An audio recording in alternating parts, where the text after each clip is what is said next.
Doctor plus viewers அனைவருக்கும் வணக்கம். நான் உங்கள் டாக்டர் ராஜலட்சுமி, சித்தா பிசிஷியன்.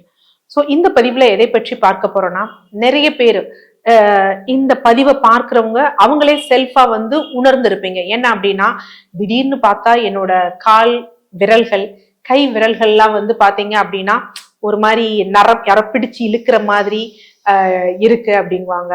அது மாதிரி கால் பின்னாடி நரம்புகள் பிடிச்சு இழுக்கிற மாதிரி இருக்கு அப்படின்னு சொல்லுவாங்க. இன்னும் சிலர் என்ன அப்படின்னு பாத்தீங்கன்னா, பாத எரிச்சல் இருக்கு, மதத்து போகுது அப்படிங்கிற ஒரு விஷயம்லாம் சொல்லுவாங்க. இது எல்லாம் எதை டார்கெட் பண்ணி இருக்கு அப்படின்னா, நரம்பு சம்பந்தப்பட்ட பிரச்சனையை தான் டார்கெட் பண்ணி இருக்கு. ஸோ நரம்பு பாதிப்புகள் இருப்பவங்களுக்கு இந்த கை விரல்கள், கால் விரல்கள் இழுக்கிறது, தசைகள் பிடிச்சுக்கிற மாதிரி இருக்கிறது, இடுப்புல இருந்து கால்கள்ல இருந்து பின்னோக்கி ஏதோ பிடிச்சு இழுக்கிற மாதிரி இருக்கிறது. ஸோ இதை நரம்பு பிடிப்புன்னு சொல்ல மாதிரி இருக்கும், தசை பிடிப்புங்கிற மாதிரி இருக்கும். ஸோ மெயினா இங்க ப்ராப்ளம் என்ன அப்படின்னா நரம்பு தான். ஸோ இதற்குரிய காரணங்கள் என்ன அப்படிங்கிறத பார்க்கலாம். மேஜர் காரணம் என்ன அப்படின்னு பாத்தீங்கன்னா, சிலருக்கு சத்து குறைபாடுகள் இருக்கும். ஸோ சத்து குறைபாடு, குறிப்பாக விட்டமின் B12 சத்து குறைபாடுகள் இருக்கும். அதனாலதான் இந்த மாதிரி இழுக்கிறவங்களுக்கு மருத்துவர்கள் இதை சப்ளிமெண்டா மாத்திரைகளாவோ இல்ல இன்ஜெக்ஷனாவோ போடக்கூடிய வழக்கம் இருக்கு. அது சத்து குறைபாடு இருக்கிறவங்களுக்கு. அடுத்து சர்க்கரை நோயாளிகளுக்கும் இந்த பிரச்சனைகள் இருக்கும். ஸோ சர்க்கரை நோயாளிகளுக்கு இந்த மாதிரி இருந்ததுன்னா புரிஞ்சுக்கணும், நம்ம ரத்தத்தில் சர்க்கரை அளவு சீராய் இல்லை. இதுவும் என்ன அப்படின்னு பாத்தீங்கன்னா ஒரு டயபெட்டிக் காம்ப்ளிகேஷன் தான். ஸோ இதை என்ன சொல்லுவாங்கன்னா பெரிஃபரல் நியூரோபதின்னு சொல்லுவாங்க, டயபெட்டிக் நியூரோபதின்னு சொல்லுவாங்க. நரம்புகள் பாதிக்கப்படும். யூஸ்வலா சர்க்கரை நோய், டைப் 2 சர்க்கரை நோயாளிகளே அப்படிங்கிறது என்னன்னா, அவங்களுக்கு செரிமானம் சரி இருக்காது, விட்டமின் பி சத்துக்கள் அவ்வளவா உறிஞ்சப்படாது. இதனால நரம்புகள் பாதிக்கப்படும். ரத்தத்திலும் சர்க்கரை அளவு சீரா இல்லாமல் அதோட விஸ்காசிட்டி ஜாஸ்தியா இருக்கும் பொழுது, ரத்த ஓட்டம் சீரா இல்லாத பொழுது அந்த நரம்புகளுக்கும் போதுமான சர்க்கரை நியூட்ரிஷன் கிடைக்காது. ஸோ அப்ப இதுவும் ஒரு வகையான டயபெட்டிக் காம்ப்ளிகேஷன் தான். எனக்கு சக்கரை நோயும் இல்ல, சத்து குறைபாடும் இல்ல. அப்ப என்ன காரணங்கள் இருக்கலாம்னா, அடுத்து மேஜர் ரீசன் என்ன அப்படின்னா முதுகு தண்டுவட பிரச்சனை.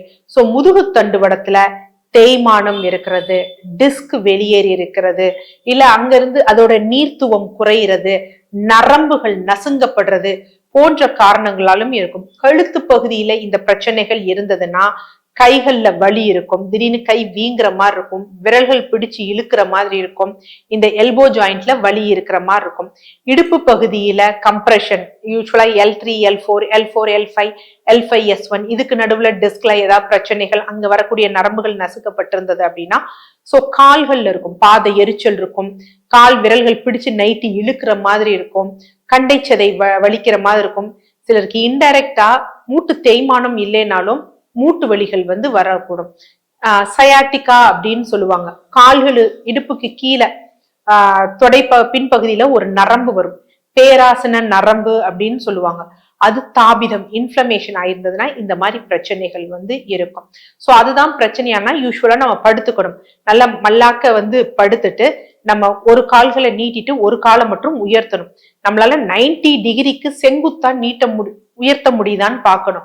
அப்படி இல்லாம ஒரு சர்டைன் டிகிரில வர்றப்பயே நம்ம ஒரு வலி அசௌகரியம் இருக்கு அப்படின்னா நமக்கு பேராசன நரம்புகள்ல பாதிப்பு ஏற்பட்டிருக்கு அப்படின்னு தெரிஞ்சுக்கணும். சோ இதற்கு சிகிச்சை அப்படிங்கிறப்ப என்ன பண்ணணும் அப்படின்னா, ஃபர்ஸ்ட் நமக்கு டிஸ்க் பல்ஜ் அந்த மாதிரி இருக்கு, நரம்பு நசுங்கப்படுனா நரம்புகளை தூண்டுவிக்கிற மாதிரி மருந்துகள் எடுத்துக்கணும், உணவு முறைகள் எடுத்துக்கணும். அடுத்து என்ன அப்படின்னா, செரிமான கோளாறுகள் இருந்தது அப்படின்னு வச்சுக்கோங்களேன், கேஸ் ப்ராப்ளம் இருந்தது, குறிப்பாக புரதம்லாம் சரியா செரிமானம் ஆகலைன்னா நமக்கு கேஸை ஃபார்ம் பண்ணும். இந்த கேஸ் ஆனது அந்த இன்டர்வெர்டிபிரல் இந்த டிஸ்க் இந்த ஸ்பேசஸ்ல போய் இருந்துச்சு அப்படின்னு வச்சுக்கோங்களேன், நமக்கு என்ன அப்படின்னா ஒரு மூச்சு பிடிப்போட இந்த வலி வேதனைகள் ஏற்படும். சோ அதனால செரிமானத்தையும் நம்ம பார்த்து கொள்ளணும். எலும்புகள் இதுல பலகீனம் ஆகும். ஏன்னா சில பேருக்கு அவங்க செய்யற வேலையோ இல்ல உணவுல போதுமான அளவு கால்சியம் இல்லை அப்படின்னா முதுகு தண்டுவடத்துல பிரச்சனைகள் வரும். அப்ப எலும்ப நம்ம ஸ்ட்ரென்தனிங் பண்ணணும், தசைகளை நம்ம ஸ்ட்ரென்தனிங் பண்ணணும், செரிமானம் சீரா இருந்து மலச்சிக்கல் இல்லாமல் வச்சுக்கணும். இதெல்லாம் பண்ணி நரம்புகளை பலப்படுத்துறப்பதான் இந்த தொந்தரவுகள் அப்படிங்கிறது ஃபுல்லா இல்லாமல் போகும். ஸோ இதற்கு வர்ம சிகிச்சையும் வந்து என்ன பண்ணும்னா நல்ல பலன் தரும்.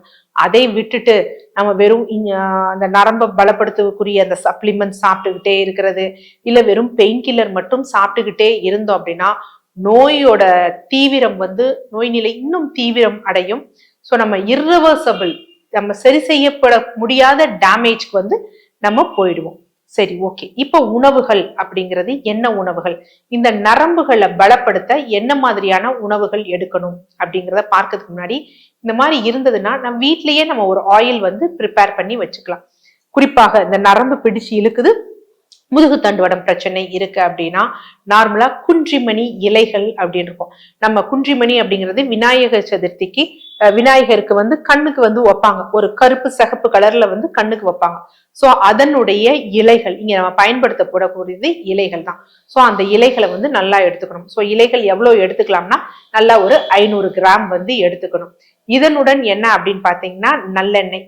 சோ நம்மளால முடியல அப்படின்னா நல்லா ஒரு கைப்பிடி குஞ்சுமணி இலைகள் எடுத்துக்கலாம். நல்லெண்ணெய் வந்து ஒரு 1/2 லிட்டர் வந்து எடுத்துக்கணும். இதனோட மத்த எண்ணெய் வேண்டாம், நல்லெண்ணெய் தான் வந்து யூஸ் பண்ணணும். சோ இதை என்ன பண்ணணும் அப்படின்னா இந்த இலைகளை வந்து அந்த நல்லெண்ணெயில போட்டு நல்லா காய்ச்சிடணும். சோ எப்படி காஞ்சிருச்சு அப்படின்னா நம்ம அந்த இலைகள் வந்து மேல சருகாட்டம் வந்துருச்சுன்னா அதோடது உள்ள இறங்கிருச்சுன்னு அர்த்தம். சோ அந்த பதத்துல நம்ம கீழே இறக்கி வச்சுட்டு அதனுடன் கொஞ்சம் மஞ்சள் தூள் வந்து சேர்த்துக்கணும், பூங்கற்பூரம் வந்து சேர்த்துக்கணும்.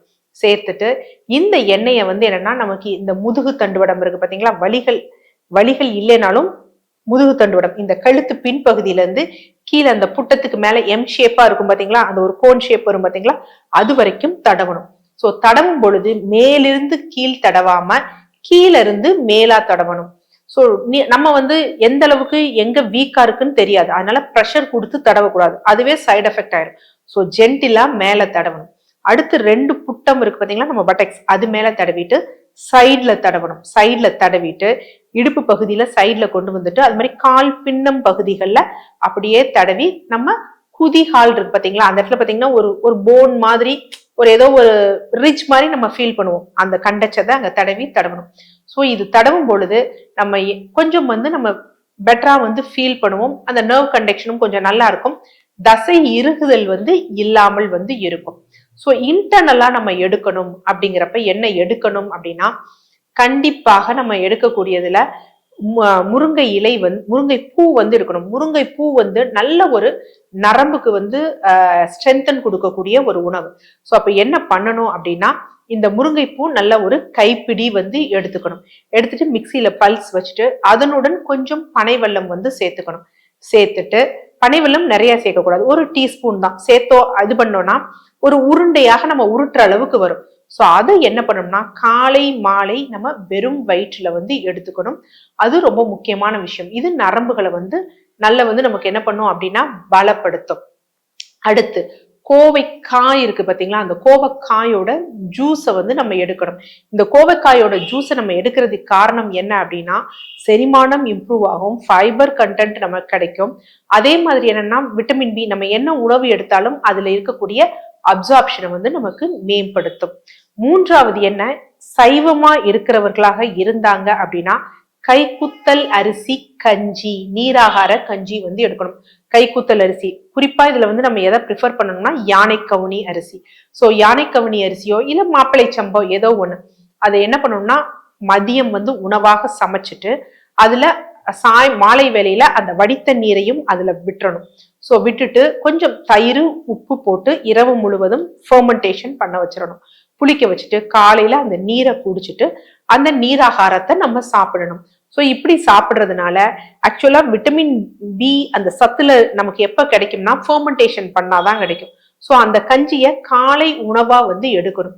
சோ இப்படி ஒரு டயட் பேட்டர்ன் நம்ம ஃபாலோ பண்ணோம் அப்படின்னா அந்த நரம்புகள் நல்ல பலப்படும், விட்டமின் பி நமக்கு இயற்கையாக உணவுல இருந்து கிடைக்கும், தசைகளும் நல்ல பலப்படும். நமக்கு வந்து என்னன்னா ஸ்டார்டிங் ஸ்டேஜ்ல இருந்தாங்க அப்படின்னா பெருசா மெடிசின்ஸ் எடுக்காமையே இந்த முறையே வந்து அவங்கள ரிவர்ஸ் பண்ணி கொண்டு வந்துடும்.